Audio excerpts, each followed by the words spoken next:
Жуырда Қазақстанда Алла Елчун бейнеленген жалғыз картинаның көрмесі өтті. Бұл есім көпшілікке таныс емес болар. Алайда бұл бикеш 50 жылдары сән эталонына айналып, шетелде танымал кутюрерлермен жұмыс жасағанын біреу білсе, біреу білмес. Толығырақ келесі сюжетте. Бір ғана сурет қойылған көрмеге барып көрдіңіз бе? Мұндайды өнерсүйер қауым алғаш рет көріп отыр. Қастеев атындағы мұражайда Леон Сейтлин салған Диор музасының портреті атты бір картина алматылықтар назарына ұсынылды. Бір қызығы бұл туынды Парижде 20 жылдан бері өмір сүріп келе жатқан отандасымыз Берлин Иришевтің жеке коллекциясынан алынған. 2 жыл бұрын Фейсбукте осы туралы мақала жазған.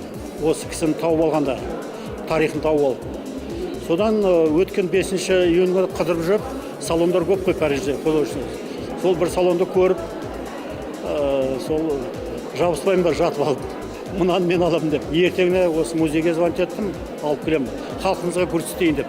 Үйде қамап қоймайды деп. Мұндай еліміздің қызын біздің халық білсін, көрсін деп. Суретте бейнеленген қыпша белді, қиық қасты бикеш Алла Елчун есімді модель. Әкесі қазақ, шешесі орыс сұлу, 50-ші жылдары шетелде сән эталонына айналған болатын. Алла кезінде Кристиан Диор мен Ив Сен Лоран секілді әлемге әйгілі кутюрерлердің сүйікті модельдерінің бірі болған. Өте мінезі қызық, сондай божественный деп атаған, величавость, енді үлкен сондай үлкен мағынада сондай үлкен ішкі байлығын көрсете алатын адам болған ғой. Тек қана сыртқы байлық емес. Кристиан Диордың белгілі үй ғой. Сол үйге, моданың үйіне 20 жыл жұмыс істеген адам.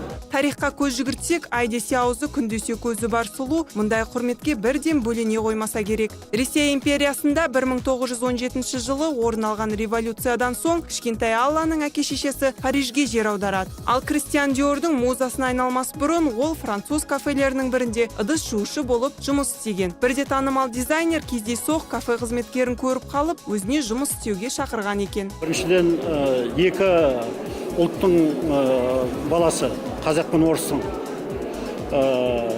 Екіншіден қиын жағдайда жүріп өскен адам, өзімен өзі, тарихына қарасақ, өте қиын жағдайда дамыған адам.